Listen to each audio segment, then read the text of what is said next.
வணக்கம். செந்தூர் ஜோதிட ஆராய்ச்சி நிலையம், திருச்சி. இப்போ நம்ம அடுத்து பார்க்க போகிறது குரு திசை 16 ஆண்டுகள். அதில் நடக்கக்கூடிய 9 புத்திகள் என்னென்னங்கிறத பார்ப்போம்.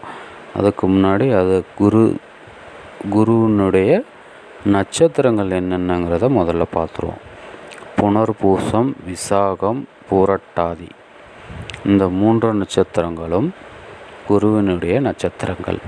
இவங்க எப்படி போய் உட்காருவாங்க அப்படின்னா, 12 ராசிகள் இருக்கு இல்லைங்களா, அதில் 1, 3, 1, 5, 9 அந்த கோணத்தில் தான் இவங்க உட்காருவாங்க. அதையும் நம்ம தெரிஞ்சுக்கணும். ஒரு திசை நடந்தால் குரு இந்த நட்சத்திரங்களில் உங்களுக்கு ஏதாவது ஒரு கிரகங்கள் அமர்ந்திருந்தாங்க அப்படின்னா அவங்க இந்த நட்சத்திரங்கள் வழியாக தான் செயல்படுவாங்க.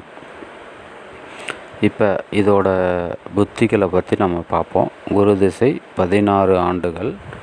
இதில் குரு, புதன், சுக்கிரன், சந்திரன் இந்த 4 புத்தியும் சுமாராக தான் இருக்கும். சனி, கேது, சூரியன், செவ்வாய், ராகு இந்த 5 புத்திகளும் சிறப்பாக இருக்கும்.